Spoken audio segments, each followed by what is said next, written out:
Hello there everyone, welcome to Nightmare Narratives. I am your storyteller and I'm here to guide you tonight. I know many of you use these videos to drift off to sleep, so before we begin, take a moment to like this video and subscribe to our channel. I'm always curious, where are you watching from and what time is it in your part of the world? Now, find your cozy spot and relax.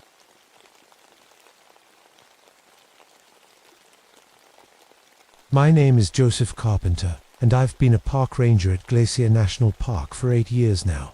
Before that, I was Father Joseph for 12 years, but that's a story I don't tell anymore. What I will tell you is this: sometimes the worst thing you can do for a family is give them hope. I learned that lesson the hard way in March of 1971. During the worst avalanche season we'd seen in decades, the snow was heavy and unpredictable, and the Going Tooth Sun Road was closed to everyone except emergency personnel. That's when they sent me the call about the missing kids. 6 teenagers from some fancy rehabilitation program had gone missing during a character-building winter survival trip. Rich kids with attitude problems. According to the file, their parents had paid good money to have them scared straight in the Montana wilderness. Now they were 3 days overdue, and the families were calling every hour. I knew how to handle grieving families. It was my specialty, actually. After I left the church, I found I could still help people, just in a different way. When someone goes missing in the mountains, families need someone who understands loss, someone who can guide them through the worst days of their lives. My cabin sits 40 miles from park headquarters, connected only by a satellite phone that works when the weather allows. I've got a good setup there, a small chapel I built myself, where I hold services for the families. Nothing fancy, just a place where people can find some peace while they wait for news. The morning I got the call about the missing kids, I was sitting in that chapel with Maria, my 16-year-old daughter, well, adopted daughter. I found her on the streets of Billings 3 years ago, a runaway with nowhere to go. She'd been through hell, but somehow we found each other. She's the best thing that ever happened to me. Dad, you're gonna find them, right? Maria asked as I packed my gear. She always worried when I went out on search and rescue. I always do my best, honey, I told her. But sometimes the mountains keep their secrets. That's what I believed then. That nature was random. That tragedy just happened. That death was simply part of the cycle.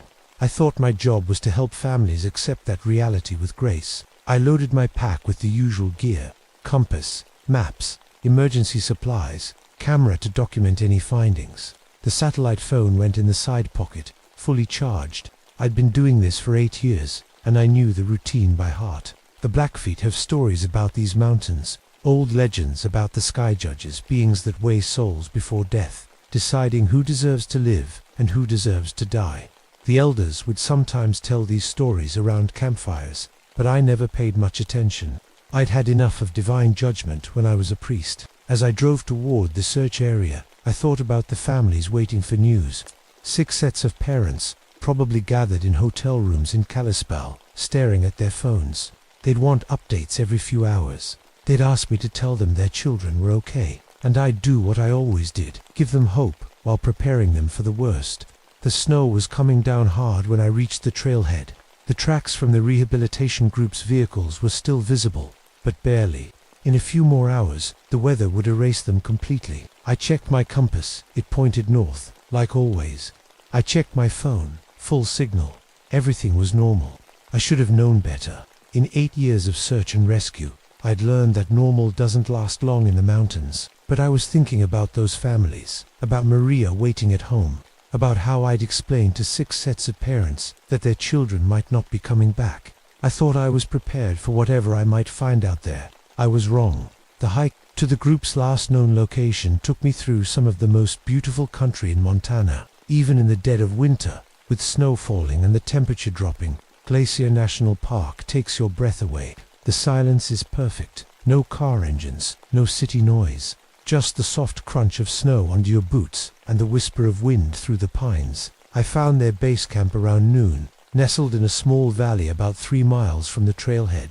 The tents were still standing, which was a good sign. No bear damage, no obvious signs of struggle. But something felt wrong immediately.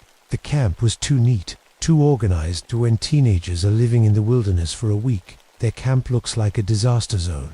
Clothes everywhere, trash scattered around. gear dumped wherever it lands. This camp looked like it had been arranged by someone with military precision. All 6 sleeping bags were laid out in a perfect circle around a cold fire pit. Personal items, toothbrushes, books, letters from home were arranged in small piles next to each sleeping bag. It looked almost like a shrine. I called out, hoping maybe they were just out on a day hike. "Hello, anyone here? This is Ranger Carpenter." The only answer was the echo of my own voice bouncing off the mountain walls. I started documenting everything with my camera. The arranged camp, the untouched food supplies, the way their backpacks were lined up against a fallen log like soldiers at attention. None of it made sense. Kids don't organize their gear like this, especially not troubled kids on a punishment trip.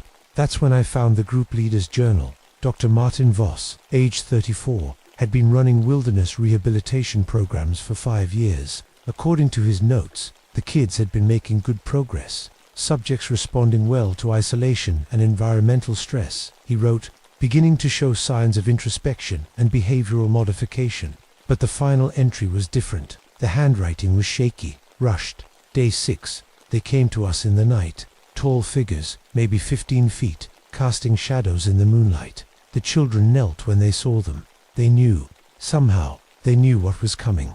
The visitors spoke of judgment, of weighing souls, of correcting mistakes. I tried to object, but they showed me things, terrible things, about the children, about what they'd done, what they'd hidden. Maybe the visitors are right. Maybe some souls aren't worth saving. I read that entry 3 times, trying to make sense of it. Hallucinations, maybe. Altitude sickness. People see all kinds of things in the mountains when they're tired and scared. But then I looked at the camp again, and I noticed something else. The arranged sleeping bags weren't just in a circle. They were positioned like people kneeling in prayer. And next to each sleeping bag was a small pile of stones, stacked in perfect pyramids about 6 inches high. I'd never seen anything like it.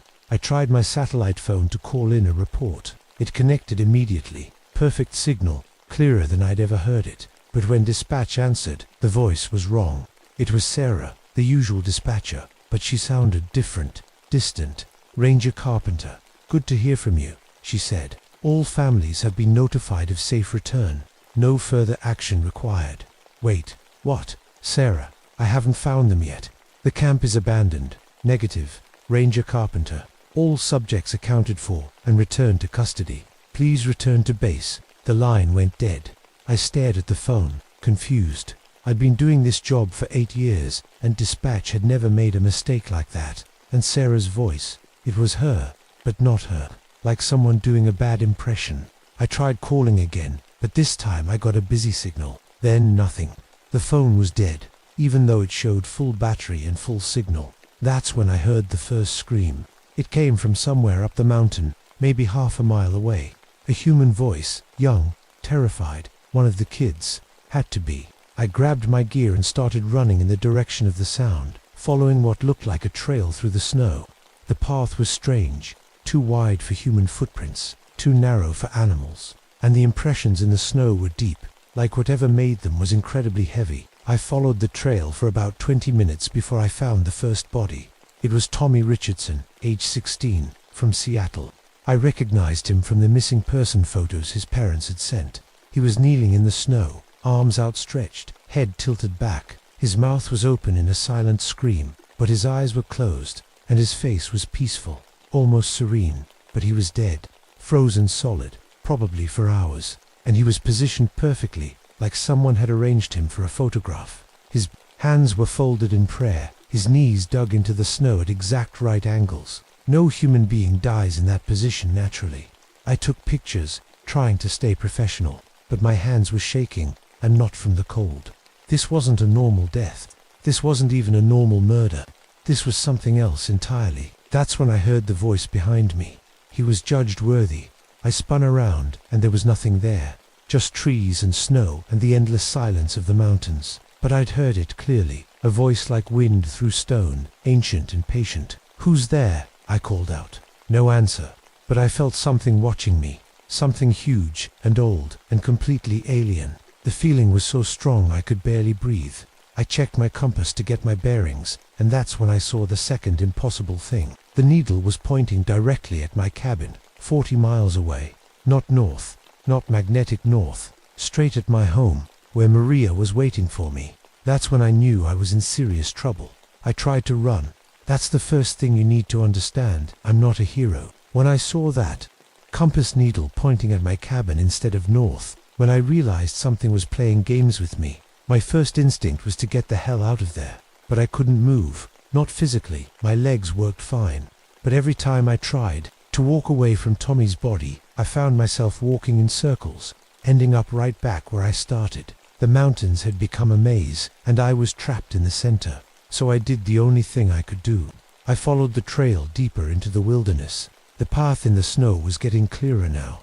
3 distinct tracks, each about 4 feet long, and narrow, like elongated human footprints. They were spaced about 8 feet apart, which meant whatever made them was taking huge strides. And they were deep, much deeper than human tracks would be, even in soft snow. After another mile of hiking, I found Jennifer Walsh. She was 17, from Portland, and according to her file, she'd been sent to the program for behavioral issues and substance abuse. Her parents had written a letter begging us to find her, saying she was really a good kid who'd just made some mistakes. Jennifer was arranged just like Tommy, kneeling in the snow, arms outstretched, face peaceful. But she wasn't alone. Standing over her was something that made my mind hurt to look at. It was tall, maybe 15 feet, just like Dr. Voss had written in his journal. It looked human, but wrong. Too thin, too angular, with arms that hung down to its knees. Its face was hidden in shadow, but I could see its eyes, bright white, like stars. It was looking at me. Joseph Carpenter, it said, and its voice was like the sound of glaciers cracking. Former priest, current shepherd of the grieving, you have been chosen to witness judgment. I tried to speak, but no words came out. Every rational part of my mind was screaming that this wasn't real, that I was having some kind of breakdown. But the creature was there, solid and real and terrifying. This one, it gestured toward Jennifer's body, killed 3 children when she was 12, burned them alive in a neighbor's garage. Her parents never knew. The courts never knew. She was judged worthy of death. Images flashed through my mind, not my own memories, but Jennifer's. I saw her as a child, setting fires. I saw her watching other children burn, and I saw the smile on her face. I saw her parents crying over missing children posters, never knowing their daughter was the monster they were looking for. You're lying, I whispered. We do not lie, we correct, we judge. We remove the unworthy from existence. The creature's head tilted, studying me. You have spent 8 years counseling families, giving them hope for the return of their children. You have prolonged their suffering unnecessarily. That's not true. I help people heal. Do you? Or do you prevent them from accepting truth? The creature raised one impossibly long arm, and suddenly I was somewhere else. I was standing in my chapel, but it was different, brighter, and I could see through the walls, through time itself. I watched myself counseling the Morrison family. 2 years ago, after their son disappeared during a camping trip, I watched myself tell them to keep hope alive, to never give up, to believe their boy might still come home. Then I saw the truth. Their son had been found by something like this creature within hours of going missing. He'd been judged and executed, for crimes I couldn't bear to remember. The creature had protected his parents from learning what kind of monster they'd raised. But because of my counseling, because of the hope I'd given them, the Morrisons had spent 2 years in agony. 2 years of searching, of hoping, of destroying their marriage and their sanity, waiting for a child who had deserved to die. Your mercy is cruelty, the creature said. Your hope is torture. You have prolonged suffering for 47 families over 8 years. Each time, you convinced them to keep searching for children who had already been judged unworthy. The visions kept coming. Family after family, all the cases I'd worked on. Missing children I'd helped parents hold on to hope for, and the truth behind each disappearance, murder, rape, torture, crimes so horrible I couldn't process them all. I didn't know, I said, but even as I spoke, I realized how hollow that sounded. You didn't want to know. You chose ignorance over truth. You chose false mercy over real justice. The creature stepped closer, and I could smell something like ozone and old stone. But you can still choose correctly. You can help us complete the judgment. I found myself back in the snow, standing over Jennifer's body. The creature was gone, but its voice echoed in my head.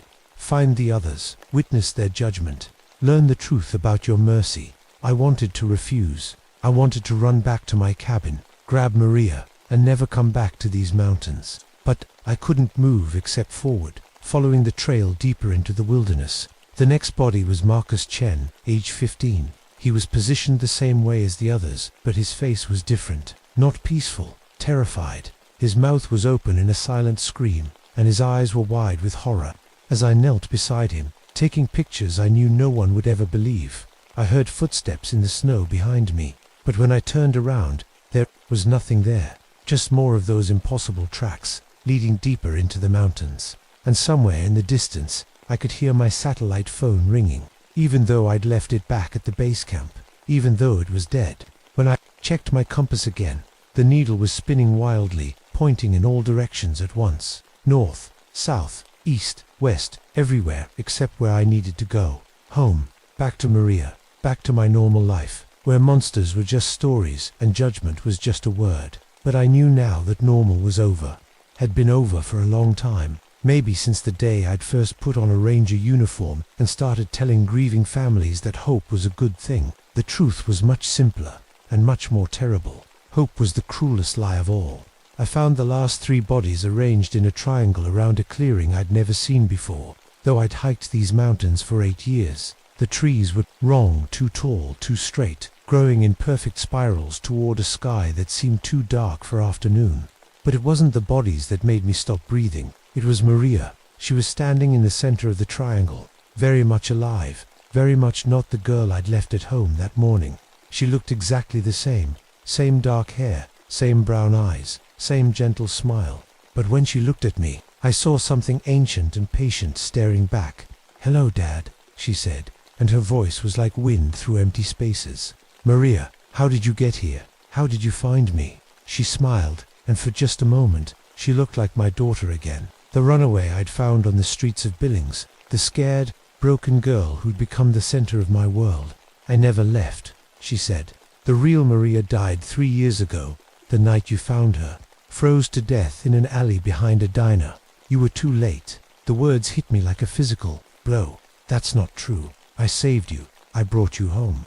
"You brought me home," she agreed, but not her. She was already gone, already judged. Maria, or whatever was wearing her face, stepped closer. "Do you want to know what she did, Dad?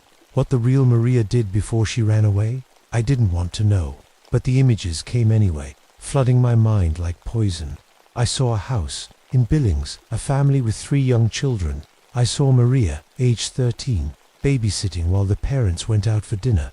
I saw her systematically torturing those children for hours. I saw her setting fire to the house with them still inside. 5 people died that night. The parents came home to find their house burning and their children screaming from upstairs windows. Maria had watched from across the street, smiling. She was judged and executed, Maria said.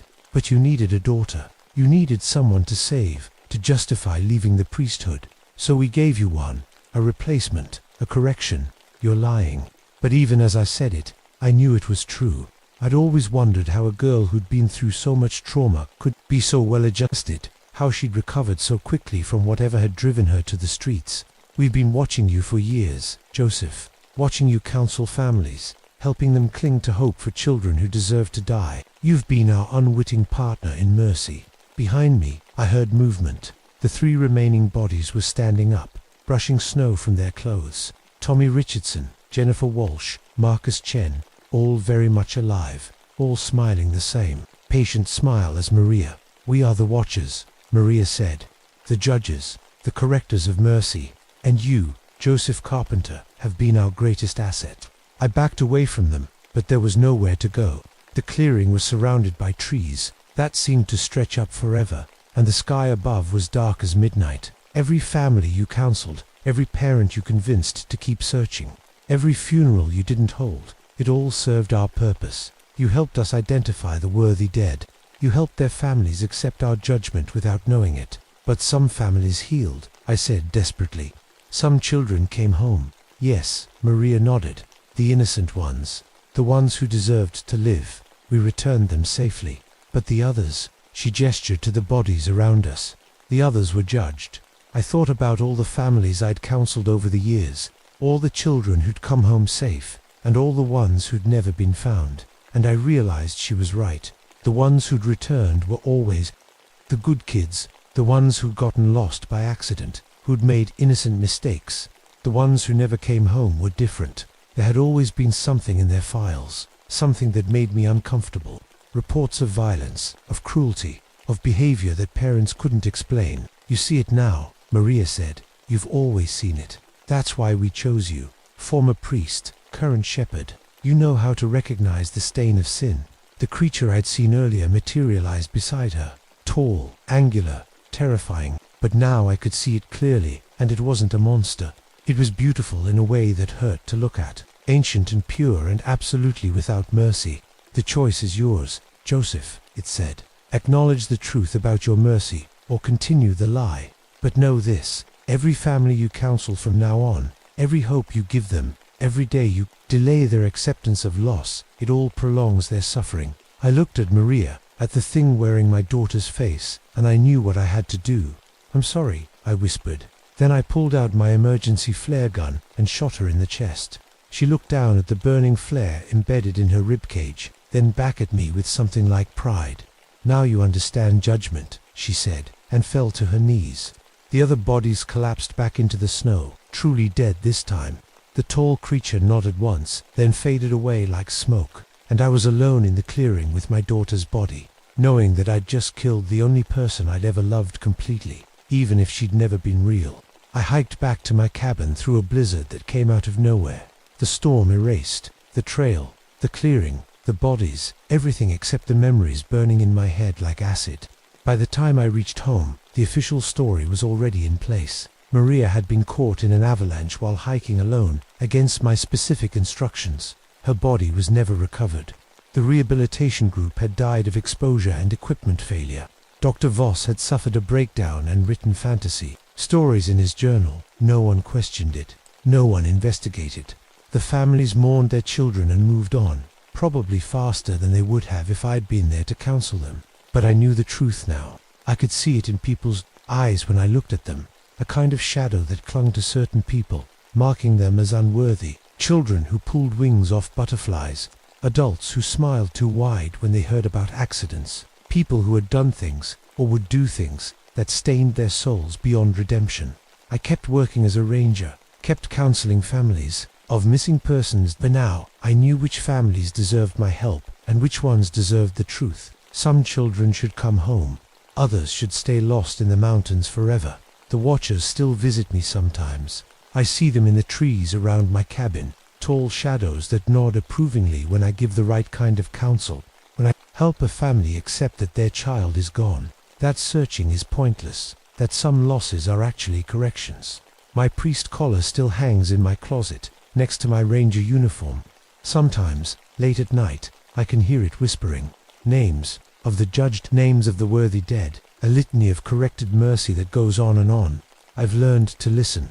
Last week, a family came to me about their missing son, the Hendersons from California. Their boy had disappeared during a camping trip, and they wanted me to help them organize a search party.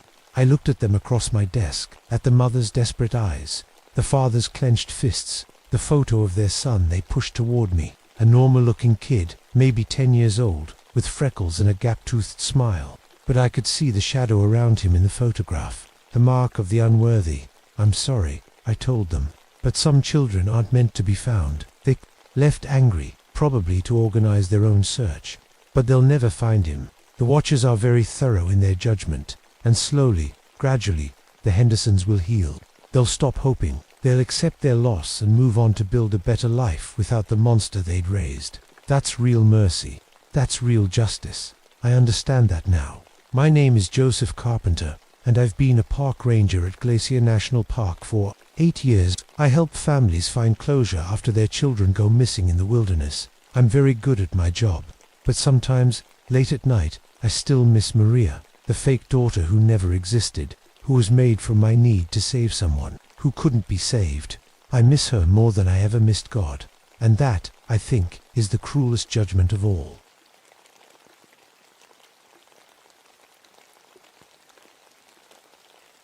My name is Dr. Margaret Hartwell, but everyone calls me Maggie. I'm a park ranger at Isle Royale National Park in Michigan. and I need to tell you what happened to me in February of 1979. I know it sounds crazy, but every word is true. I wasn't always a ranger. For 12 years before that, I was a doctor who helped fat people lose weight. I was really good at it too. I had this special way of teaching people to ignore their hunger. Hunger is just in your head. I'd tell them, you can beat it if you're strong enough. I knew what I was talking about because I used to be fat myself. Really fat. I hated looking in the mirror. I hated how people stared at me. So I learned to stop eating when I was hungry. I got skinny and felt great. Then I taught other people how to do it. Over the years, I helped more than 200 people lose weight. They all loved me for it. Dr. Hartwell saved my life, they'd say. She taught me how to control my appetite. But then something bad happened with my research. Some people got sick. The hospital said I was being too hard on my patients. They made me leave. That's when I became a park ranger. I thought it would be peaceful, watching animals and nature instead of dealing with people's problems. Isle Royale is a big island in Lake Superior. It's 45 miles from the mainland. In winter, when the lake freezes, no boats can get there. Numbered planes either. You're stuck there until spring. Most rangers leave in winter, but I always stayed. I liked being alone. I have twin boys, Tommy and Billy. They're 12 years old and they live with their dad. They're getting fat like I used to be. Every time I see them, they're bigger. It breaks my heart. Their dad feeds them junk food and doesn't care. I keep trying to teach them my hunger control methods, but they're still kids. They don't understand. Yet, in February 1979, a research team came to the island. 5 people. They wanted to study something called winter starvation protocols. They were testing how long people could go without food in cold weather. The government was paying for it. Dr. James Chen was leading the team. He knew about my weight loss work. "We could use your help, Maggie," he said. "You know more about controlling hunger than anyone." I should have said no. The team set up in the old research station near the north end of the island. It was just me and them for miles. The nearest radio was at my cabin, 3 miles away. We had enough food for a month, plus emergency supplies. The first week went fine. They did their tests. They measured how their bodies changed when they ate less food. They took notes and recorded everything. I helped them understand what hunger felt like and how to push through it. But then weird things started happening. First, the animals started acting strange. The few deer that stayed on the island in winter began avoiding our area completely. Even the ravens stopped coming around. Ravens eat anything, but they wouldn't come near us. Then I noticed my appetite pills weren't working right. I'd been taking them for years to keep my weight down. But now, when I took them, I got hungry instead of full. Really hungry. Like I hadn't eaten in days. The research team was getting excited about something. They kept talking in whispers when they thought I couldn't hear. Dr. Chen kept writing in a private journal that he wouldn't let me see. "We're making real progress," he told me. "This could change everything we know about hunger." But I was starting to feel sick. Not regular sick. Something was wrong with my body. I'd look in the mirror and think I looked thinner. But when I stepped on the scale, it showed I was losing weight, even though I was eating normal amounts of food. One morning, I realized I hadn't eaten anything in 3 days. But I felt fine. I felt full. That's when I knew something was really wrong. I tried to call the mainland on my radio, but it was dead. The backup radio was dead too. We were completely cut off from the world. That night, I found Dr. Chen's journal lying open on his desk. What I read made my blood turn cold. Day 12. The hunger is teaching us. It shows us who deserves to eat and who doesn't. Dr. Hartwell's methods are working better than we hoped. The subjects are learning to ignore their bodies completely. Soon they'll be ready to meet the true hunger. I didn't understand what he meant by true hunger, but I was about to find out. I confronted Dr. Chen the next morning. He was in the main research room, staring at a wall of charts and graphs. When he turned around, I gasped. He looked terrible, thin and pale, with dark circles under his eyes. "Maggie," he said, smiling. "Perfect timing. We're about to make history. What's going on here?" "James, what did you mean about true hunger?" He laughed, but it sounded weird, too high and breathy. "You of all people should understand. You've been teaching people to master their hunger. For years we're just taking it to the next level." I looked at the charts on the wall. They showed body weight, food intake, and something called hunger resistance scores.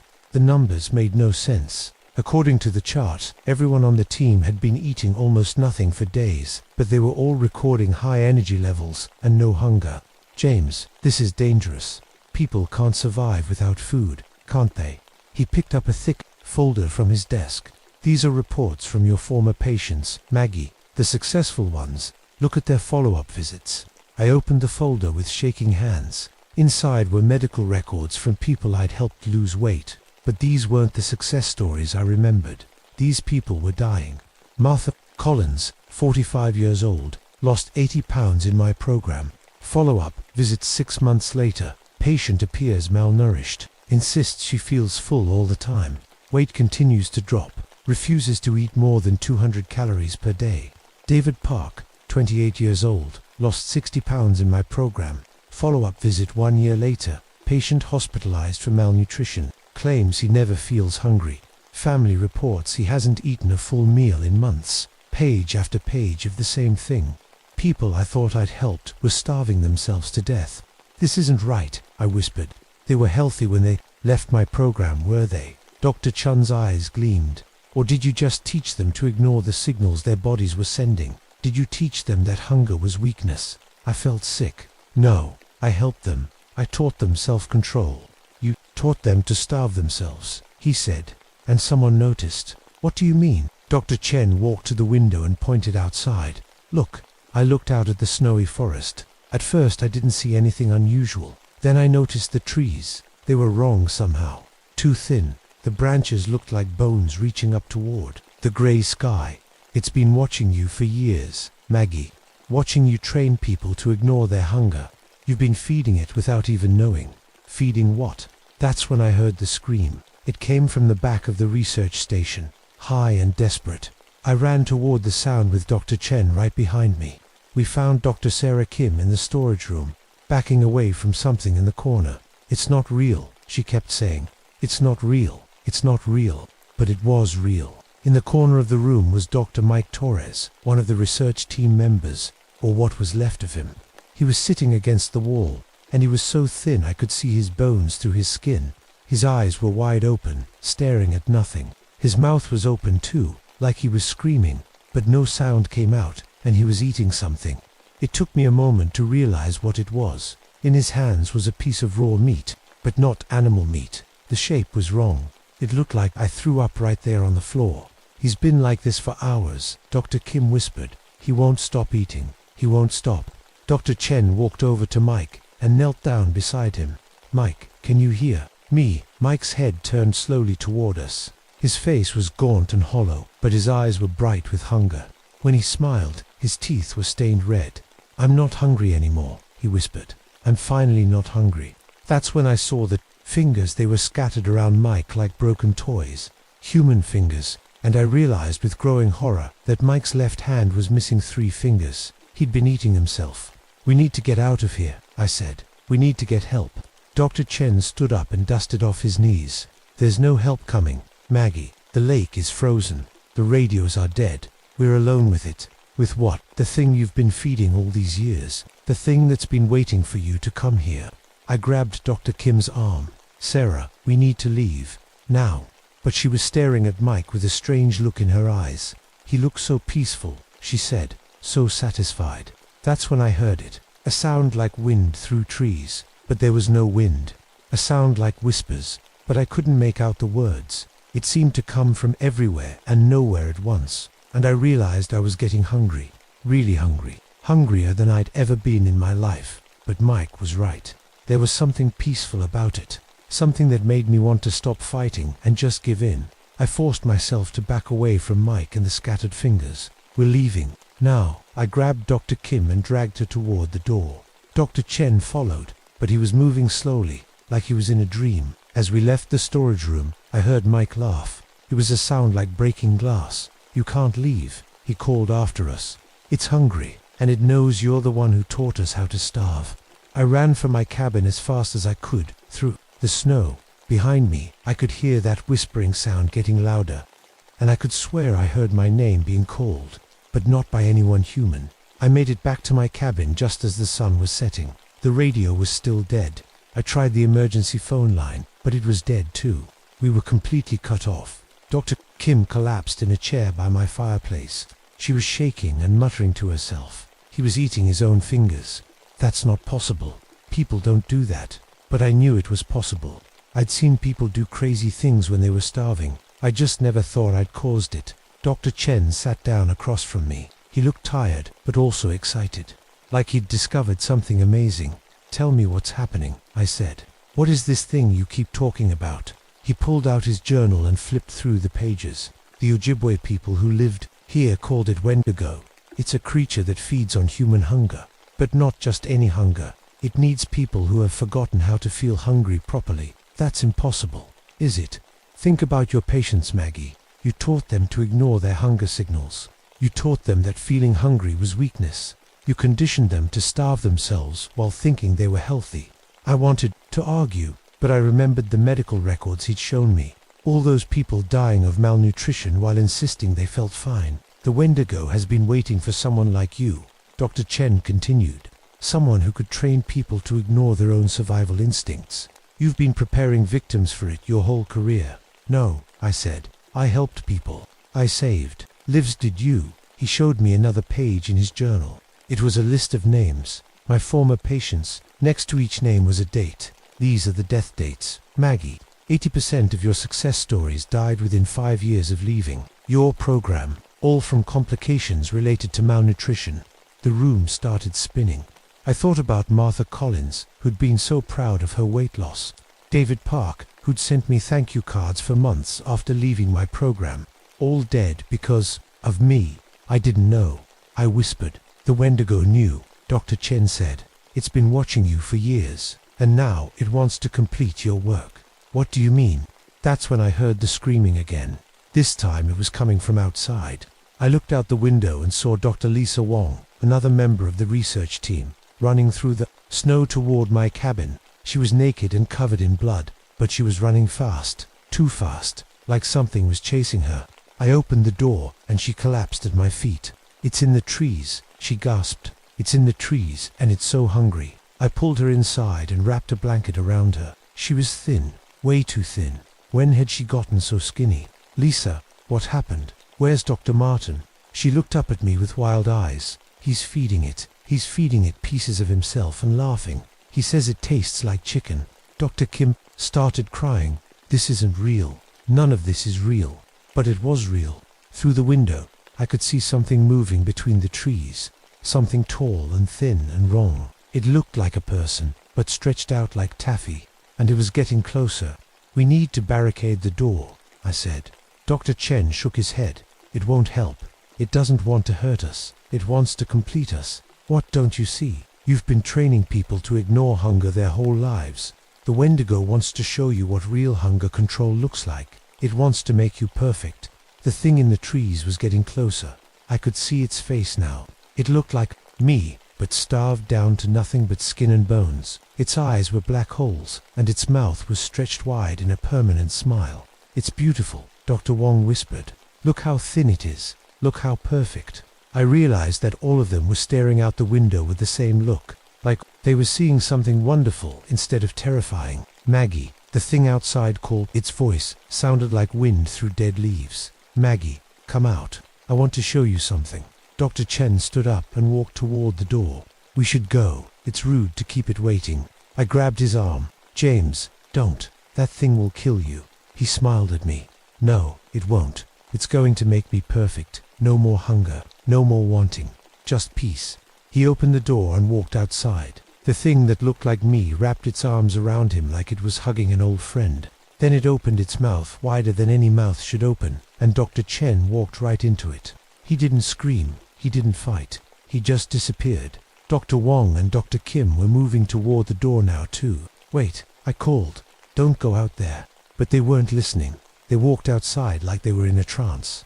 The thing that looked like me was waiting for them with its arms open wide. Your turn, Maggie, it said after it had swallowed them both. Time to finish what you started. I slammed the door and locked it. Then I pushed my kitchen table against it. But I knew it wouldn't help. This thing didn't need to break down doors. It needed me to open them myself. I could hear it walking around my cabin, tapping on the windows with fingers that were too long and too sharp. Maggie, it called. I have something to show you. Something about your boys. My blood turned to ice. What about my boys? Tommy and Billy. Such hungry little boys. They're getting so fat, just like you used to be. But don't worry, I can fix them. I can teach them proper hunger control. Stay away from them. But you want them to be thin, don't you? You want them to be healthy and happy. I can make that happen. I can teach them to never feel hungry again. I thought about my boys getting fatter every time I saw them. I thought about how I'd tried to teach them my methods, but they were too young to understand. What if this thing could really help them? No, I couldn't think like that. This thing was evil. It had killed my colleagues. It had been killing my patients for years. I know what you're thinking, it said. You're thinking about all the people you failed to save. Martha Collins, David Park, so many others. But I saved them. Maggie, I took away their hunger forever. You killed them. I freed them. Just like I can free your boys. Just like I can free you. I heard tapping on the back window. When I looked, I saw something that made me scream. It was my boys, Tommy and Billy, standing in the snow outside my cabin. But they were wrong. They were too thin, like skeletons with skin stretched over them. Their eyes were black holes, just like the thing's mummy. They said in voices like, breaking glass, "We're not hungry anymore. Come outside and play with us." I knew it wasn't really them. It couldn't be. They were safe with their father, hundreds of miles away. But they looked so real, so thin and perfect. "Don't you want to hug us, Mummy? Don't you want to see how good we look?" I closed my eyes and covered my ears, but I could still hear them calling for me. Still hear that thing promising to make everything perfect. And I was so hungry, hungrier than I'd ever been in my life. Maybe it wouldn't be so bad to just open the door. I don't know how long I sat there with my eyes closed, listening to my boys call for me. It could have been minutes or hours. Time felt strange, like it was stretching and shrinking. When I finally opened my eyes, the voices had stopped. The cabin was quiet except for the sound of my own breathing. I looked out the window and saw nothing but snow and trees. Had I imagined it all? Then I found the photographs. They were scattered across my kitchen table. Pictures I'd never seen before. Pictures of my former patients, but not the way I remembered them. Martha Collins in a hospital bed, so thin her bones showed through her skin. David Park at his own birthday party, staring at a cake he couldn't eat because he'd forgotten how to feel hungry. Page after page of people I thought I'd helped, dying slowly while their families watched in horror. Under the photographs was a newspaper clipping. The headline read, "Local diet doctor under investigation for patient deaths." I'd never seen this article before. According to the date, it was published just before I left my practice to become a ranger. The article said that dozens of my former patients had died from malnutrition-related complications. Their families were suing me for malpractice. But I didn't remember any of this. I remembered leaving my practice because of some minor complaints, not because people were dying. Memory is funny, isn't it? I spun around. The thing that looked like me was standing in my living room, even though all the doors and windows were locked. Up close, it was even more horrible. It was like looking at myself in a funhouse mirror, stretched and twisted until nothing was left but hunger. "You made yourself forget," it said. "The guilt was too much, so you convinced yourself that you were helping people instead of killing them. That's not true, isn't it? Look at the evidence, Maggie. Look at what you really did." More photographs appeared on the table. These were from my research notes. Before and after pictures of my patients. But the after pictures weren't success stories. They were horror stories. People who'd lost so much weight, they looked like walking skeletons. "You taught them that hunger was the enemy," the thing said. "You taught them to fight their own bodies. You taught them to starve themselves while thinking they were healthy." I remembered now. I remembered the concerned phone calls from families. The patients who kept losing weight even after they'd reached their goals. The ones who stopped eating altogether. I tried to help them. I whispered, "You tried to make them like you. You turned your own eating disorder into a treatment program." It was true. I'd been anorexic as a teenager, but I'd called it discipline. I'd nearly died from malnutrition, but I'd called it success.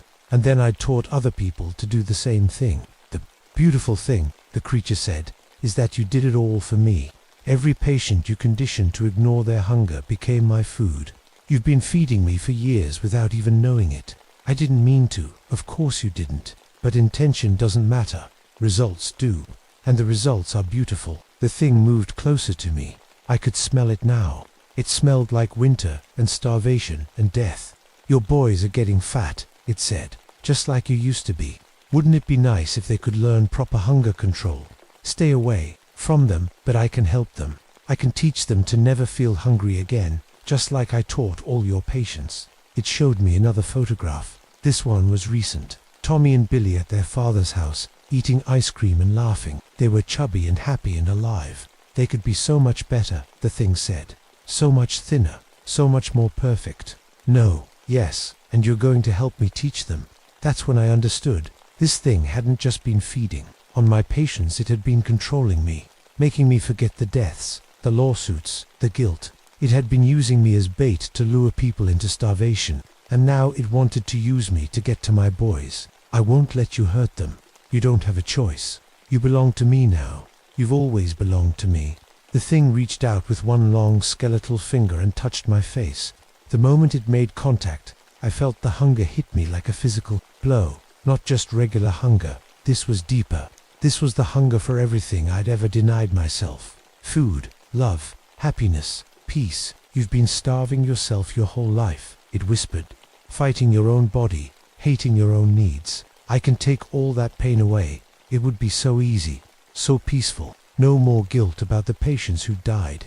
No more worry about my boys. No more hunger. But then I thought about Tommy and Billy. Really thought about them. Not as fat kids who needed to lose weight, but as my children who deserved to grow up happy and healthy. No, I said. I won't let you have them. The thing smiled. You don't understand.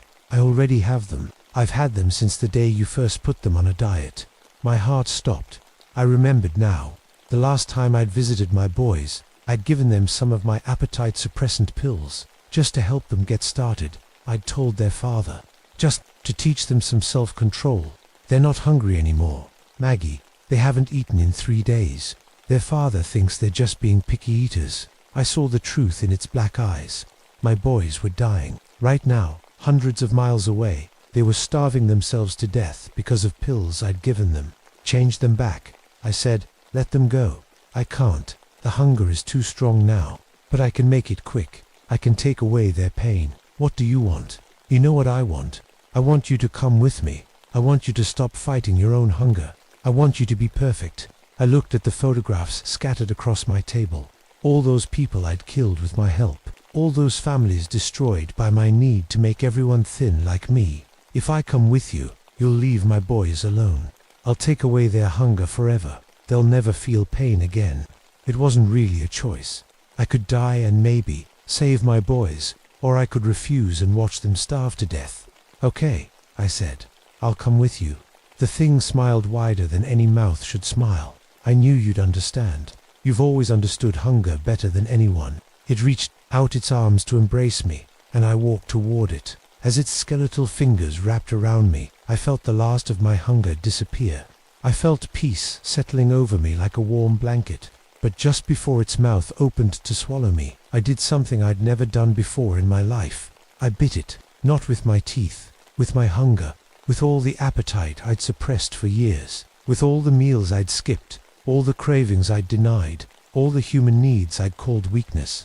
I bit it with my hunger, and it screamed. The thing released me and staggered backward. For the first time, it looked afraid. You can't fight me, it said. I am your hunger. I am everything you've tried to deny. No, I said. You're not my hunger. You're my fear of hunger, and I'm done being afraid. I grabbed a piece of bread from my kitchen counter and took a bite. It tasted like the most delicious thing I'd ever eaten. Then I took another bite, and another. The thing began to shrink. Stop it, pleaded. You're killing me. Good, I said. And I kept eating.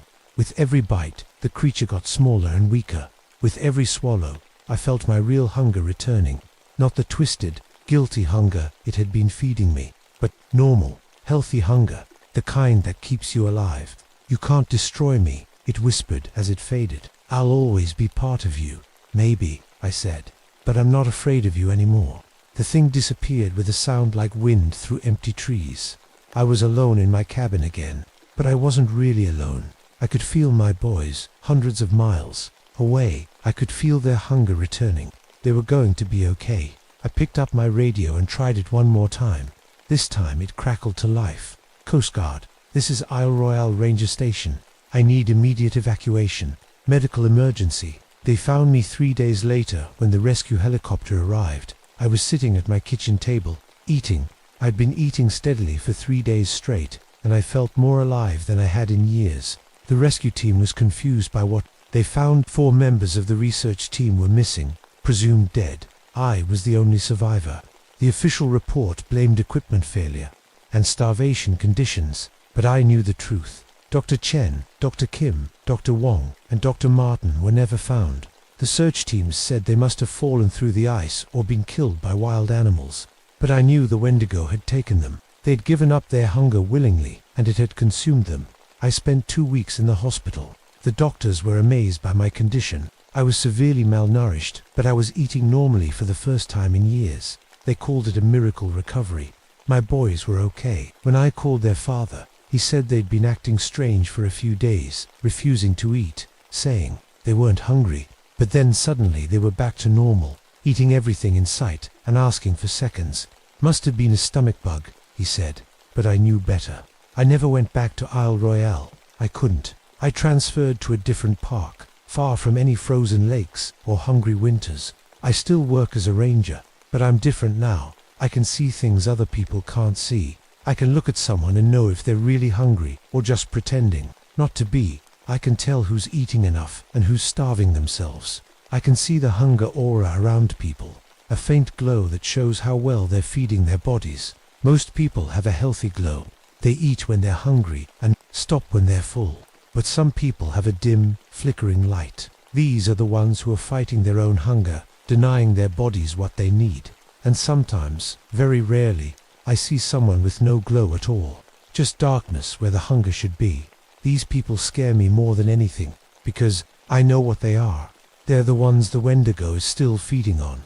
I tried to go back to helping people with weight problems, but I couldn't do it the old way. Instead of teaching people to ignore their hunger, I teach them to listen to it. I show them how to tell the difference between real hunger and fake hunger. I help them make peace with their bodies instead of fighting them. It's harder work, and the results are slower. People don't lose weight as quickly as they did with my old methods, but they don't die either. Sometimes I get letters from families of my old patients. They want to know why their loved ones died. They want to know if I could have saved them. I tell them the truth. I was sick, and I made other people sick. I taught them to fear the very thing that keeps us alive. But I also tell them that their loved ones are at peace now. The hunger can't hurt them anymore. My boys are 18 now. They're healthy and happy, and they eat like normal teenagers. Sometimes they ask me about my time at Isle Royale, but I don't tell them the whole truth. I just say that I learned something important about hunger and food and taking care of yourself. What I learned is this: hunger isn't the enemy. Hunger is your body's way of keeping you alive. When you fight it, you're fighting yourself. And when you teach other people to fight it, you're teaching them to slowly kill themselves. The Wendigo is still out there. I know it is. Sometimes I see it in the faces of people who are starving themselves. I see it in diet commercials that promise you'll never feel hungry again. I see it in the eyes of young girls who think bones are more beautiful than curves. But I'm not afraid anymore. I know how to fight it now. I know that the best way to defeat hunger is not to deny it, but to feed it, to give your body what it needs and trust that it knows what it's doing. I keep a bathroom scale in my house, but it's not for weighing myself. It's for remembering. Every morning I step on it and look at the number, but the number isn't my weight. It's a countdown. The scale shows negative numbers now. Every day it counts down towards 0. I don't know what happens when it reaches 0, but I'm not afraid. I've learned to trust my hunger, and my hunger will keep me alive, even if it means I have to keep eating forever. The Wendigo taught me that hunger is not something to be conquered. It's something to be honored.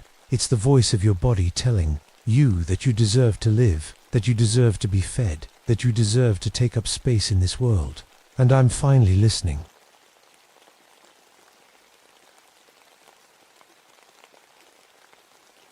My name is Jake Morrison, and for 16 years I thought I understood dogs better than any man alive.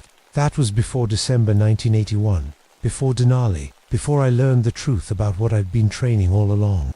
People called me Wolfhound back when I ran the K9 unit in Anchorage, not because I looked like 1M, just a regular guy, 45 years old, with grey hair and tired eyes.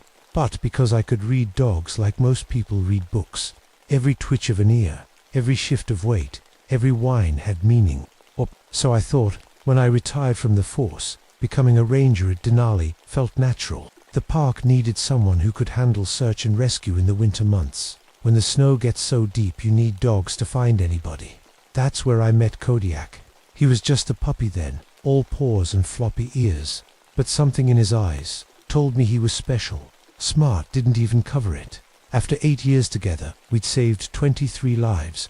23 people who went home to their families because Kodiak could find them in conditions that would kill most search teams. I loved that dog more than anything in the world. More than my ex-wife, more than the job, more than my own life. He was my partner, my friend, my family. When he looked at me with those pale blue eyes, I swear I could see his thoughts. That December, we were stationed at Wanda Lake, 80 miles from the nearest human being. The Athabascan people used to hunt here, back before it became a park. They had stories about these land stories about wolf brothers, who judged whether people deserved to live or die. Old Jimmy Crow Feather told me those stories once, around a campfire. I laughed them off as superstition. I should have listened. The polar night had set in, giving us maybe 4 hours of grey light each day. The rest was darkness so complete, you could feel it pressing against your skin. Perfect weather for the kind of people who pay big money to experience real Alaska wilderness. That's what brought the expedition to my sector. 7 tourists from the lower 48, plus 2 professional guides with champion sled teams. The kind of dogs that win races, bred for speed and strength. Beautiful animals, all of them. When they checked in by radio 3 days earlier, everything sounded normal. Bill Henderson, the lead guide, had been running tours for 15 years. His partner, Sarah Kim, trained dogs for the edition. Between them, they had 40 years of experience and 18 of the best sled dogs in Alaska. So when their emergency beacon went off, I figured it was just equipment failure.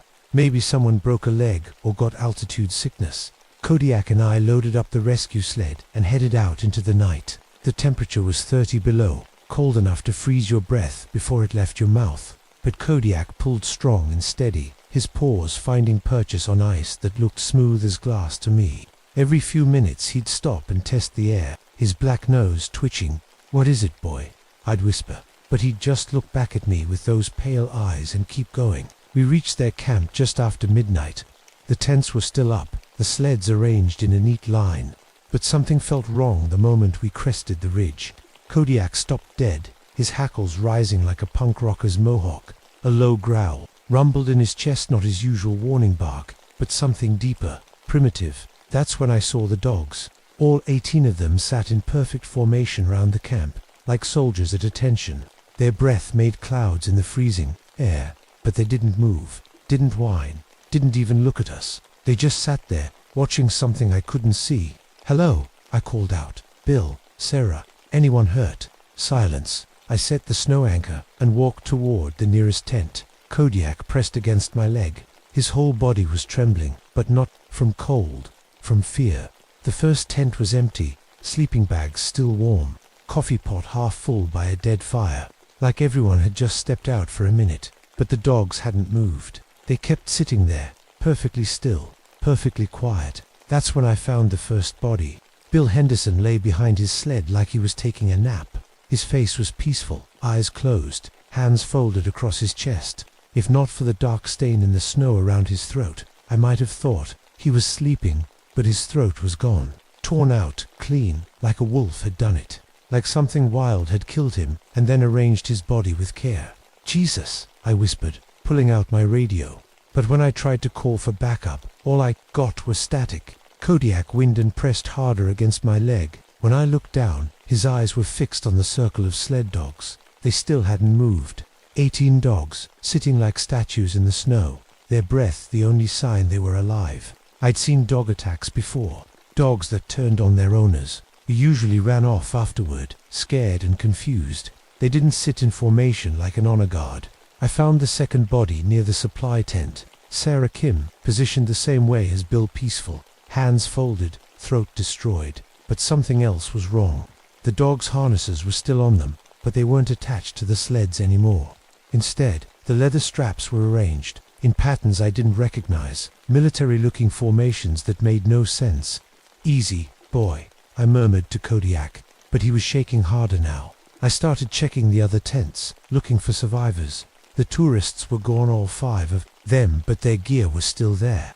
Cameras, expensive winter clothing, enough food for a week. Nobody runs into the Alaska wilderness without supplies, not if they want to live. That's when I found the video camera. It was still running, battery somehow not dead despite the cold. The little screen showed the last few hours of recording. I hit rewind and watched the nightmare unfold. The footage started normal, tourists laughing, dogs playing in the snow, Bill and Sarah setting up camp, checking equipment, standard wilderness stuff. But then the dogs started acting strange. They stopped playing and began moving in formation, not running around like happy dogs, moving with purpose, like they were following orders. On the tiny screen, I watched the sled dogs circle the humans, but they weren't attacking. They were herding, pushing the people into the center of camp, working together like a pack of wolves. Then the screen went dark for a few seconds. When the image came back, Bill was on the ground, but here's the thing that made my blood freeze. The dogs weren't in a frenzy. They were calm, methodical, taking turns. I watched 18 dogs kill 9 people with the efficiency of a military unit. But that wasn't the worst part. The worst part was the sounds. Not barking or growling, but something else. Something that sounded almost like talking. Low whines and huffs that had rhythm to them, like conversation. Like they were discussing what to do with the bodies. My hands shook as I turned off the camera. Kodiak was making a sound I'd never heard before. Part whine, part growl, all fear. "It's okay," I told him, but it wasn't okay. Nothing about this was okay. That's when I heard my radio crackle to life. Jake, you there?" It was dispatch back at headquarters. I grabbed the radio like a lifeline. "This is Morrison," I said. "I need backup at Wonder Lake. Multiple casualties. Possible animal attack. Static." "Then, Jake, we've got problems. Reports coming in from all over Alaska. K-29 units going rogue. Dogs turning on their handlers." My blood turned to ice water. "What?" "Started about 6 hours ago. Police dogs, search and rescue teams, even family pets. They're not attacking random people, just their handlers, the people who trained them." I looked at Kodiak. He was staring at me with those pale blue eyes, but for the first time in 8 years, I couldn't read his expression. "How many?" I whispered into the radio. 43 confirmed dead so far. All canine handlers or dog trainers." "Jake, what's your status? Are you safe?" I almost laughed. Safe. I was 80 miles from help with a dog I'd trusted my life to, surrounded by 18 other dogs that had just murdered their humans. I'm not sure," I said. That's when the circle of dogs finally moved. As one, they turned their heads to look at me. 18 pairs of eyes, reflecting the light from my headlamp like mirrors. And in that light, their eyes didn't look like dog eyes anymore. They looked almost human.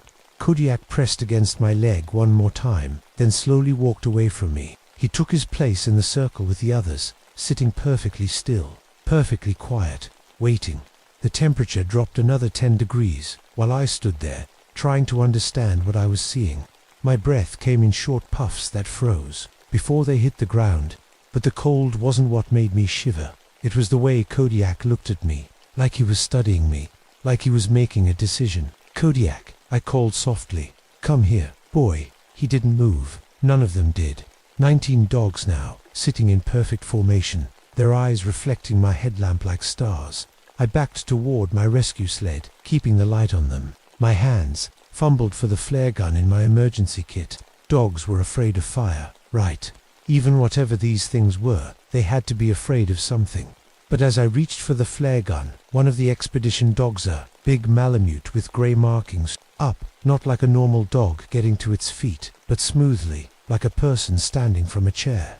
The others followed, one by one, until 19 dogs stood in a perfect line facing me. Then the Malamute opened its mouth and spoke. "Captain Morrison." The voice was rough, like someone with a bad cold, but the words were clear. "We need to talk." I dropped the flare gun. It hit the snow with a soft thump that sounded loud as thunder in the silence. "You're not dogs," I whispered. "No," the Malamute said. "We are something older, something that was here before men came to this land." The Etheboskan people knew us. They called us Wolf Brothers. My mind reeled. 8 years with Kodiak. 8 years of thinking I understood him, thinking we were partners. What do you want? Another dog stepped forward, a beautiful husky with one blue eye and one brown. When she spoke, her voice was softer, almost motherly. We want to finish what you started, Jake Morrison. You've been training us well, teaching us to judge humans, to decide who deserves to live. Every rescue, the husky continued. Every life you and your dogs saved. You taught us to evaluate humans, to smell their fear, their guilt, their intentions, to decide who was worth saving. The memories hit me like a physical blow. 23 rescues over 8 years. But there had been others, hadn't there? People we'd searched for, but never found. People Kodiak had led me away from, or lost the trail of, or the ones who died, I said slowly. The ones we didn't save, the ones we chose not to save, Kodiak said, and hearing his voice made my knees weak. The child molester lost in the avalanche zone, the wife beater trapped in the crevasse, the drug dealer who fell through the ice. You knew, I whispered. You knew what they were. We can smell evil, Jake. It has a scent, like rot or decay. Every time we found someone clean, someone good, you praised us, told us we were good dogs. But when we led you away from the corrupt ones, when we let them die, you praised us even more. The husky nodded. You trained us to be judges, to separate the worthy from the unworthy. And we learned well. I thought about my 23 saves. Maria Gonzalez, the teacher who dedicated her life to helping kids. Tom Bradley, the volunteer firefighter. Susan Chen, the nurse who worked in free clinics. But I also thought about the ones we'd missed. The search and rescue failures that had haunted me for years. Had Kodiak really been unable to find them? Or had he been protecting the world from them? The expedition, I said. Bill and Sarah, what did they do? The Malamute's lips pulled back in what might have been a smile. Bill Henderson was selling information to poachers, telling them where to find the protected wildlife. Sarah Kim was running drugs through her sled dog training business. The tourists, he paused, and I could see something like sadness in his 2 human eyes. They were worse, much worse. They came here to hunt humans, Jake. They'd done it before, in other remote places. They paid Henderson to bring them somewhere isolated, somewhere they could kill without consequence. My stomach turned. That's impossible. Is it? Kodiak stepped closer, and I could see now that his proportions were slightly wrong. His legs too long, his spine too straight. You read the police reports. You know what kinds of monsters walk among humans. We can smell them, Jake. We can smell the blood on their hands, the innocence they've destroyed. The radio crackled again. Jake, are you there? We need your status. I picked up the radio with shaking hands. I'm here. Good news and bad news. The good news is, the attacks have stopped. Every canine unit in the state just settled down, like nothing happened. The bad news is, we've got search teams heading your way, ETA for hours. I looked at the circle of dogs of Wolf Brothers surrounding me. Copy that. Jake, the husky said, when I put the radio down, you have a choice to make. What choice? You can come with us. Accept what you've been training for all these years. Help us judge the humans who don't deserve the life they've been given. And if I refuse, Kodiak's pale eyes met mine, then you'll have to live with knowing that the 23 people you saved included 12 who went on to commit terrible crimes, knowing that your heroic rescues enabled murder, rape, child abuse, knowing that you could have stopped it all. The words hit me like bullets. That's not true, isn't it? The Malamute gestured with his muzzle toward my radio. Call dispatch. Ask them to run background checks on your rescue subjects. See what they've been up to since you saved their lives. But I already knew. Deep down, in a place I'd refused to look, I'd always known. The news stories that mentioned familiar names, the police reports that crossed my desk, the nagging feeling that something was wrong with the way I kept finding the good people while missing the bad ones. Because Kodiak had been guiding me all along. There's another choice, I said finally. I could turn you in, tell them what you really are.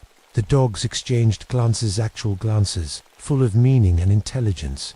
You could try, Kodiak said, but who would believe you? And even if they did, what then? We are what we are, Jake. We've always been here. The only difference is now you know the truth. The wind picked up, howling through the trees like the voices of the dead, like the voices of all the people I'd failed to save. all the monsters I'd let die in the wilderness. Show me, I said. Show you what? Show me the truth. All of it. The world changed. That's the only way I can describe what happened when the Wolf Brothers showed me the truth. Reality twisted, like looking through water, and suddenly I could see everything. I could see the scent trails that hung in the air, like colored ribbons, red for anger, black for evil, gold for innocence. The expedition campsite was covered in black ribbons, so thick they looked like smoke. But that wasn't the worst part. The worst part was seeing the golden trail that led away from camp. Thin and fading, but still there. Someone got away, whispered the youngest tourist, Kodiak said, 22 years old, clean scent. He ran when the judgment began. Where is he? The husky lifted her muzzle toward the tree line, half a mile east, dying of exposure. He'll be dead in an hour. If no one finds him. I looked at my rescue sled, then back at the Wolf Brothers. This is the test, isn't it? This is my real choice. Yes, Kodiak said. Save the innocent, or let him die to keep our secret. Choose between your human loyalty and your true nature. My hands shook as I grabbed my gear. Emergency blankets, medical kit, chemical heat packs, everything I'd need to save a life. Jake, the Malamute said, if you save him, he'll tell people what he saw. About us, about what really happened here. And if I don't, you become one of us. You help us judge the guilty. You prevent the kind of suffering that innocents endure when monsters are allowed to live. I thought about Maria Gonzalez, the teacher I'd rescued from the avalanche. 3 years later, she'd been arrested for embezzling money from the children's lunch program. Thousands of kids going hungry so she could buy a new car. I thought about Tom Bradley, a volunteer firefighter. 6 months after his rescue, he'd been caught setting fires so he could play hero putting them out. 2 people died in the blazes. He started. Susan Chen, the nurse, found guilty of stealing drugs from the hospital and selling them to kids. 3 overdose deaths linked to her supply. 23 rescues. How many of them had I gotten wrong? You're asking me to let someone die, I said. We're asking you to choose wisely, Kodiak replied. The way you trained us to choose. The scent trail was getting fainter. Golden ribbons dissolving in the wind like sugar in water. In 30 minutes, it would be too late to save the kid even if I tried. I looked at Kodiak, really looked at him. In the strange new vision the Wolf Brothers had given me, I could see his true form. Still dog-like, but larger, more intelligent, ancient. His scent was clean silver, like moonlight on snow. How long have you been watching me? I asked. Since you were 7 years old, he said. Since you found that injured puppy in the woods behind your house. The memory hit me like a physical blow. I'd been walking in the forest when I heard whimpering, a small dog, maybe part wolf, caught in a trap. I'd freed it, bandaged its leg, brought it home. My parents made me take it to the animal shelter the next day. That was you. That was me. You passed the first test that day, Jake. You showed compassion for something that could offer you nothing in return. We've been watching you ever since, testing me, teaching you, preparing you. Every dog you've ever owned, every canine partner you've worked with, they've all been us. Learning from you, showing you how to judge human character. You've been training for this your whole life. The golden scent trail was almost gone now. Maybe 10 minutes left. The kid, I said. What's his story? The husky closed her eyes, breathing deeply. College student, studying to be a social worker. Volunteers at a homeless shelter. Came on this trip because his rich friends paid for it. He tried to stop them when he realized what they were planning. And the others, the ones you killed, serial killers, Kodiak said simply, all of them. They'd done this before, in different countries, paid for hunting trips where the prey was human. The guides knew, took their money anyway. My hands clenched into fists. How many people did they kill? 47 that we know of. Men, women, children, homeless people, prostitutes, immigrants, anyone who wouldn't be missed. The golden trail flickered like a dying candle. 5 minutes, maybe less. I looked at my rescue sled, then at the 19 Wolf Brothers surrounding me. They weren't evil, I realized. They were trying to protect the innocent, the only way they knew how, by eliminating the predators. But that kid in the woods was innocent, clean, good, and he was dying. I have to save him, I said. Kodiak nodded slowly. I know. That's why we chose you, Jake. Because even when it costs you everything, you still choose to save the innocent. What happens to you? We disappear, go back to being legends and stories. Wait for the next time we're needed. And me, you, go back to being a ranger. But you'll remember. You'll know what's really out there. And when you're searching for someone, when you have to decide who gets saved and who gets left behind, I'll choose wisely. The golden trail was almost gone. I had to move now or the kid would die. I looked at Kodiak one last time. Will I see you again? When you need us most, he said. We'll be there. I ran for my sled. I found Tommy Martinez, 300 yards from where the trail ended, curled up behind a fallen log with hypothermia setting in fast. His lips were blue, his breathing shallow, but he was alive. It took me 40 minutes to get him stable and loaded onto the rescue sled. By the time I made it back to the expedition camp, the Wolf brothers were gone. Just regular sled dogs now, cold and confused, whimpering for their dead masters. The search and rescue team arrived 2 hours later. 40 people with helicopters and snowmobiles, ready to handle a major incident. They found me giving Tommy medical attention, while 19 traumatized dogs huddled around a campfire. The official report blamed the deaths on equipment failure and exposure.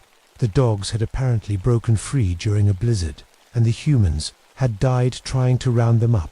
Tragic, but not unusual in the Alaska wilderness. Tommy's statement was dismissed as hypothermia-induced hallucination. Talking dogs, coordinated attacks. Clearly the stress of watching his friends die had caused a psychotic break. But I knew the truth.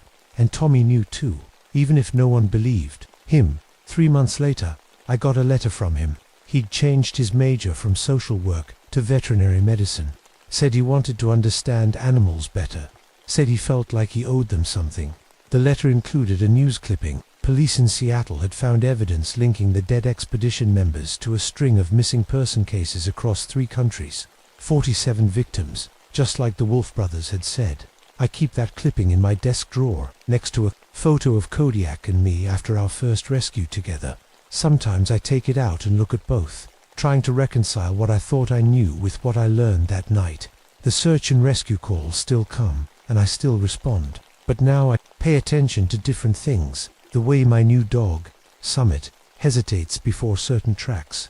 The scents that make his hackles rise. The people he leads me toward, and the ones he leads me away from. Last month we got a call about a missing hiker in the backcountry. Rich businessman, from Texas, lost for 3 days. Summit picked up the trail easy enough, but then he stopped and sat down. Wouldn't go any further, no matter how much I encouraged him.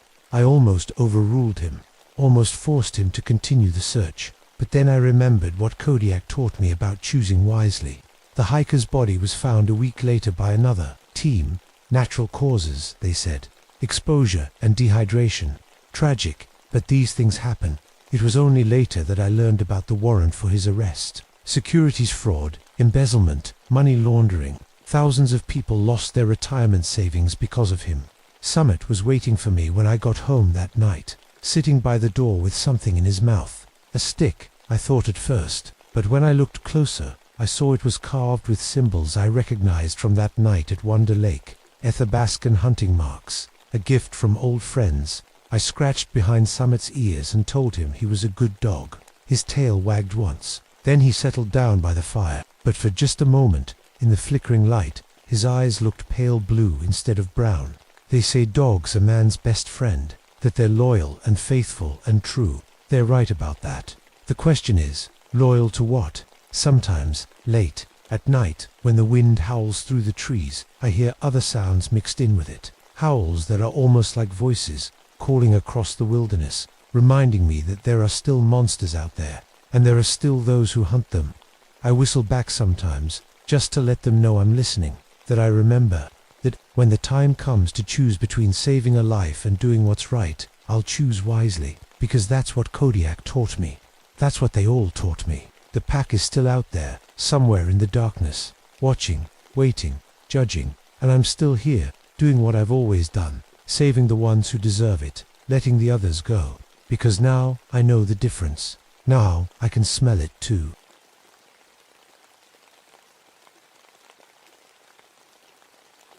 My name is Linda Blackbird, and I need to tell you what really happened in Wind Cave. People think they know the story, that a therapy group got lost in the caves and had to be rescued, but that's not what happened, not even close.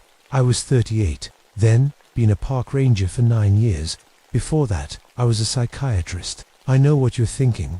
Why would a doctor become a ranger? The truth is, I discovered something amazing about caves. They could help people remember things they'd forgotten. Terrible things that their minds had buried deep. Wind Cave is special. The Lakota people call it the breathing cave because air flows in and out like lungs. They say it's sacred, that the spirits of the dead whisper through the tunnels. I used to think that was just folklore. Now I know better. My office was a small cabin near the cave entrance. The walls were covered with thank you letters from patients. Over 150 people had come to me over the years, all carrying memories they couldn't reach. Childhood trauma, accidents, abuse, horrible things their minds had locked away to protect them, but I found a way to unlock those doors. The cave acoustics were perfect. I'd take small groups into the upper chambers, where the sound bounced off the walls in strange ways.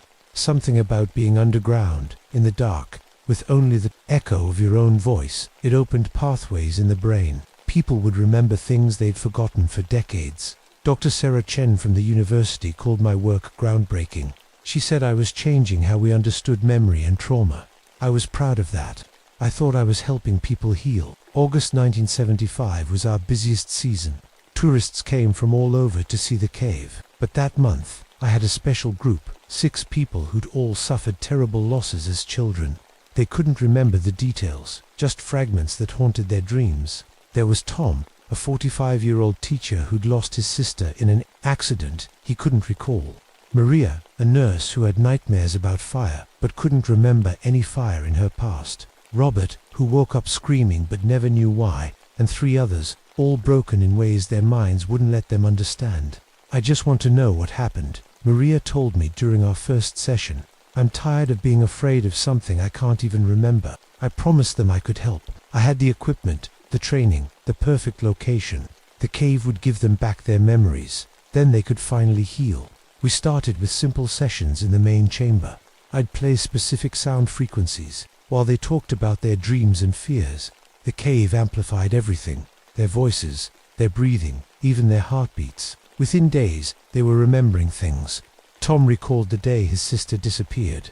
Maria remembered the house fire that killed her parents. One by one, their buried memories surfaced. They cried, they screamed, but they also smiled. Finally, they knew why they'd been in pain for so long. This is incredible, Robert said after his breakthrough. It's like someone gave me back a piece of my soul. I was so proud of my work. 9 years of perfect results. Not a single failure. Every patient left with their memories restored and their trauma understood. I thought I was the best memory therapist in the world. I should have wondered why I never failed. I should have asked why the cave seemed to know exactly what memories my patients needed to find, but I was too proud, too sure of my methods. The trouble started when we went deeper. The breakthrough came on August 15th. Tom had been talking about wanting to go deeper into the cave, to where the real voices were. I didn't understand what he meant, but the whole group was excited about it. They said they could hear whispers from the unmapped sections calling to them. I should have said no. My sessions were always in the safe, upper chambers where tour groups went, but my patients were making such progress. Tom had remembered his sister's last words. Maria could finally sleep without nightmares. They begged me to take them deeper, to the place they said was calling to them. Please, Dr. Blackbird, Maria said. There's something down there that needs to come out. We can all feel it. Against my better judgment, I agreed. I told myself it was professional curiosity. The lower chambers had different acoustics maybe. They'd be even more effective for memory work. We went down 400 feet, past the tourist routes, into tunnels I'd only seen on old maps. The air felt different there, thicker. It moved strangely, like the cave really was breathing. Our flashlights seemed dimmer, and our voices echoed in ways that didn't make sense. This is it, Tom whispered. This is where the voices are strongest. I set up my equipment in a small chamber. The walls were smooth, worn by centuries of wind and water, but there were marks on them, scratches that looked almost like writing. When I asked about them, Tom said they'd always been there, but I'd never seen them before. We started the session. I played the usual frequencies and asked them to focus on their recovered memories. But something was wrong. Their voices on my recorder played back different words than what they'd actually said.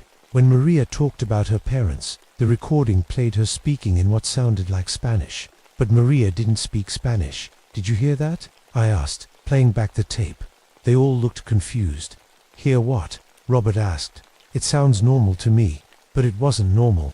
The voices on the tape were speaking in languages none of my patients knew, and they were having conversations with people who weren't there. On the recording, I could hear Tom talking to someone he called sister, but his sister had died 30 years ago.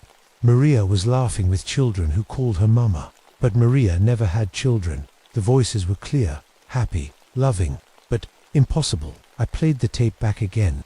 This time, I heard my own voice saying things I didn't remember saying. I was telling someone about my childhood, about my grandmother's stories of the cave spirits, but I hadn't talked about my grandmother during the session. The equipment must be malfunctioning, I said, but my hands were shaking as I packed it up. That night, I couldn't sleep. I kept thinking about those voices, those conversations with people who weren't there. I'd been running memory therapy for 9 years. My equipment never malfunctioned, ever. The next morning, Tom called me at 6 a.m. Dr. Blackbird, you need to come to the cave. Now, I found him at the entrance, fully dressed like he'd been there all night. His eyes were bright, excited. I've been talking to my sister, he said. She's down there, in the deep chamber. She's been waiting for me all these years. Tom, your sister is dead. No, he said, grabbing my arm. She's not dead, she's preserved. The cave kept her safe, just like it's keeping all of them safe. All the memories, all the people we've lost, they're all down there.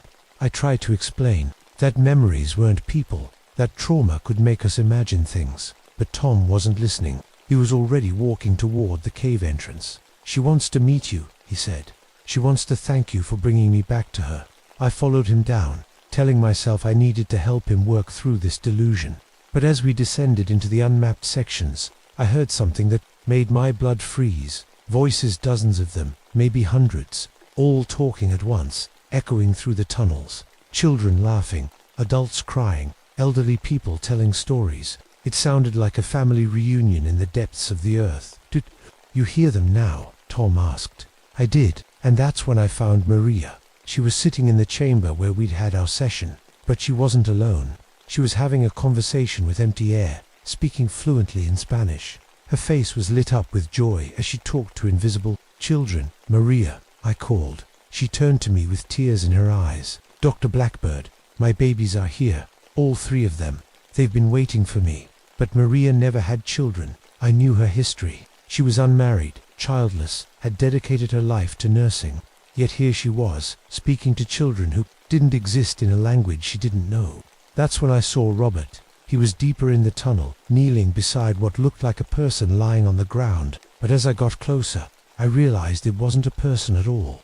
It was a shape made of cave rock, roughly human-sized, and Robert was stroking its face like he was comforting someone. Robert, what are you doing? Taking care of my mother, he said. Without looking up, she'd been sick for so long, but she's getting better now. The cave is healing her. I shined my flashlight on the rock formation. It was just limestone, shaped by water and time, but Robert was treating it like it was alive, like it was his mother who died 20 years ago. That's when I understood. My patients weren't remembering their past. They were losing their present. Whatever was in this cave, it wasn't giving them back their memories. It was taking them away from reality entirely. I had to get them out. Now, getting them to leave was impossible. Every time I tried to lead one of them toward the surface, they'd panic. Maria screamed that I was trying to separate her from her children.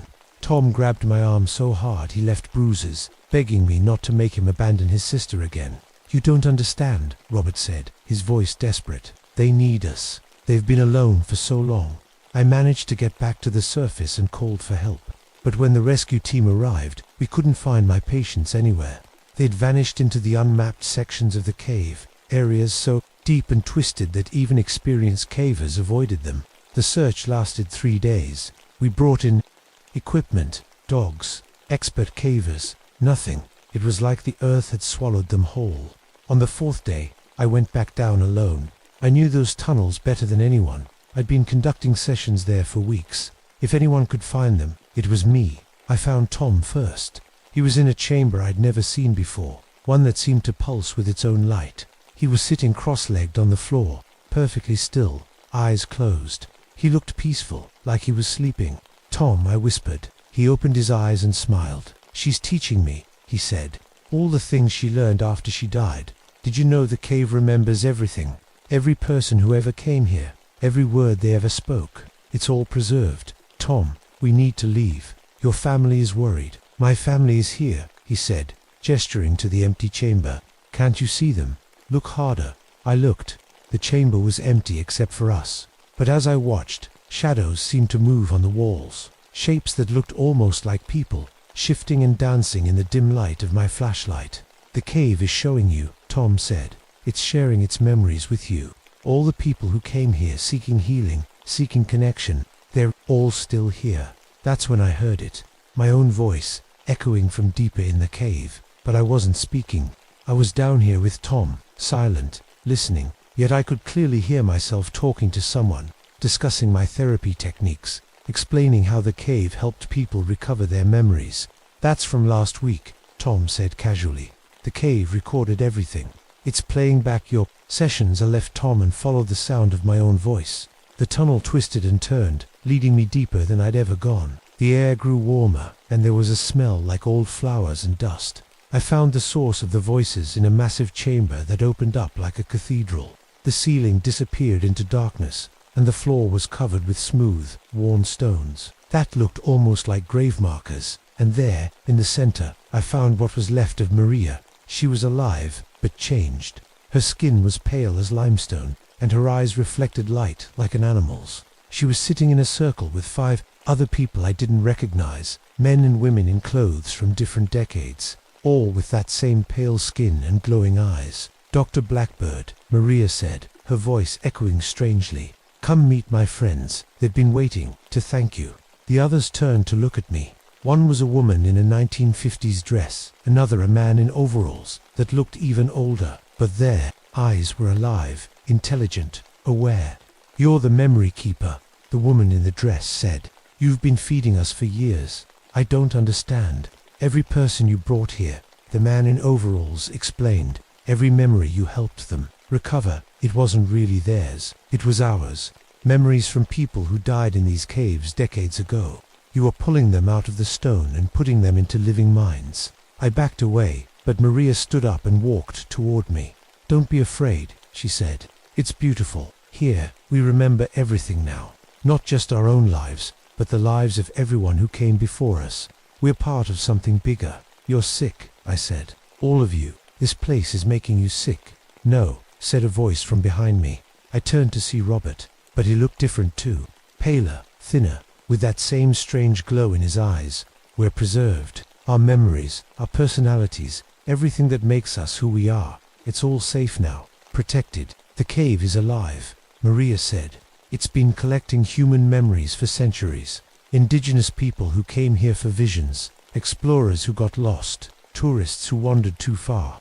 All of their experiences, their knowledge, their love, it's all stored in the stone. And you," the woman in the 1950s dress said, "you've been the best collector we've ever had. Your therapy sessions were perfect. You made people's minds open and receptive, ready to receive our memories. Then you brought them down here, where we could complete the process. I thought about all my patients over the years. 150 successful cases, perfect recovery rates. People who came to me broken and left whole. But now I understood what had really happened. The memories I helped them recover," I whispered. "They weren't their own." "Of course not," Robert said. "How could a living person remember something that happened to someone who died 50 years ago? But the cave knew their memories. It had been keeping them safe, waiting for the right minds to hold them. But what happens to my patients? To who they really were?" Maria smiled sadly. "That's the beautiful part. They become part of the collection. Their memories join with ours. They live forever, in a way. Perfect preservation of human experience." I ran. I dropped my flashlight and ran through the dark tunnels, following the faint current of air that led to the surface. Behind me, I could hear them calling, their voices echoing off the stone walls. "Dr. Blackbird, don't leave us. We need you. The cave needs you." But I kept running, stumbling over rocks, scraping my hands on the walls, until I finally saw the blessed light of day. I made it to the surface, but I couldn't escape what I'd learned. Every night, I lay awake thinking about my patients, not just the 6 who were lost, but all 150 people I'd helped over the years. Had I stolen their real memories and replaced them with the experiences of dead strangers? I started going through my files, looking for patterns. Mrs. Henderson, who'd recovered memories of a house fire, I found newspaper clippings from 1923 about a family who died in a fire in these same caves. Jimmy Watson, who remembered being lost in a blizzard as a child. There was a record of a boy who froze to death in Wind Cave in 1942. Every single recovered memory matched a real person who had died in or near the cave. I hadn't been healing. Trauma had been implanting the dying thoughts of the dead into the minds of the living. The worst part was my success rate. 9 years of perfect results. Every patient left feeling whole, healed, complete, but they'd left with someone else's memories, someone else's experiences. They'd gone home thinking they understood their past, but they were living with the ghosts of strangers. 2 weeks after losing my therapy group, I got a call from Dr. Chen at the university. "Linda, I have some disturbing news about your former patients." My blood went cold. "What kind of news?" "They're exhibiting signs of false memory syndrome. Severe cases. The memories they recovered during your sessions, they're not matching any documented events in their lives." I sat down hard. "What do you mean?" Mrs. Henderson claims she remembers dying in a house fire in 1923. She can describe the experience in perfect detail. But Linda, she was born in 1935. Jimmy Watson insists he died in a blizzard in 1942, but he was born in 1951. They're not just confused, they're living as if they're other people entirely. Are they ... Are they okay? That's the strange part.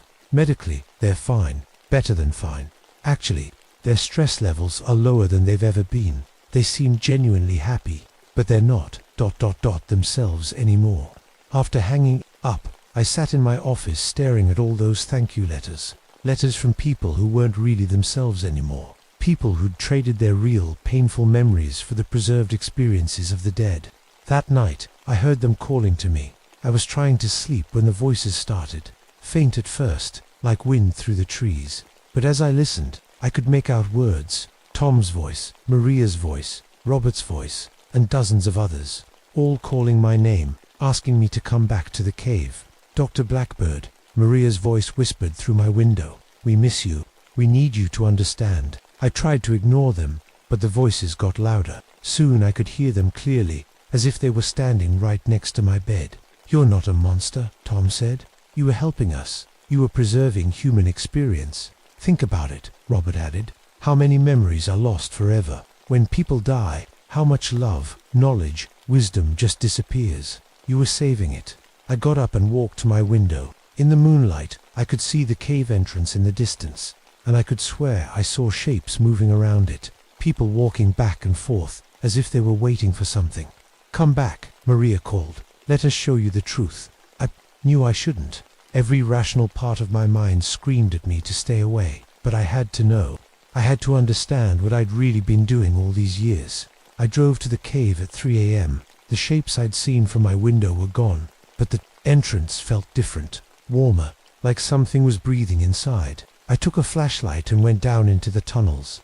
I didn't have to go far before I found them. They were waiting in the first chamber. All of them, my 6 lost patients, and dozens of others I didn't recognize. People from different time periods, all with that same pale skin and glowing eyes. "Welcome back," said an elderly woman in pioneer clothes. "We've been hoping you'd return." "You're the memory keeper," said a young man in military uniform. "The most important person who's ever worked in these caves." Maria stepped forward. She looked more like herself now, less changed. "We want to show you something," she said. "The real work you've been doing." She led me deeper into the cave, to a chamber I'd never seen before. The walls were covered with what looked like photographs, but as I got closer, I realized they were moving. Thousands of scenes playing out. On the stone, people living, loving, dying, experiencing every moment of human existence. "This is the Memory Palace," Maria explained. "Every human experience that's ever happened in these caves is preserved here. Births, deaths, first loves, last words, moments of joy and terror, all of it saved forever."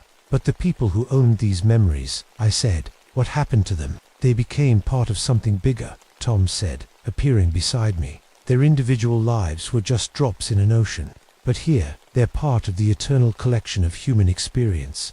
You've been feeding the palace, Robert explained. Every time you helped someone recover a memory, you were actually downloading experiences from the collection and uploading their own memories to replace them. It was perfect symbiosis. I stared at the moving images on the walls. Centuries of human life, perfectly preserved. It was beautiful and terrible at the same time. But my patience, I whispered. They're real memories. They're real selves. They're gone, not gone, said the woman in pioneer clothes. Transformed, made eternal. Would you rather they lived 70 or 80 years and then disappeared forever? Or become part of something that will last until the end of time? They showed me more chambers, each one filled with preserved memories. I saw the final thoughts of Native Americans who'd used the cave for vision quests, the last moments of explorers who'd gotten lost in the tunnels, the dying breaths of tourists who'd wandered too far from the marked paths. Every civilization that's ever existed, the military man explained, has lost most of its memories when its people died, but not here. Here, everything is preserved. And you, Maria said, taking my hand, you've been the greatest memory keeper in the caves. History, you found a way to harvest living memories and replace them with preserved ones. You created a perfect system. But it's wrong, I said. I stole people's identities. I replaced their real experiences with someone else's. Is it wrong to save a drowning person? Tom asked. Because that's what you did. You saved dying memories from disappearing forever.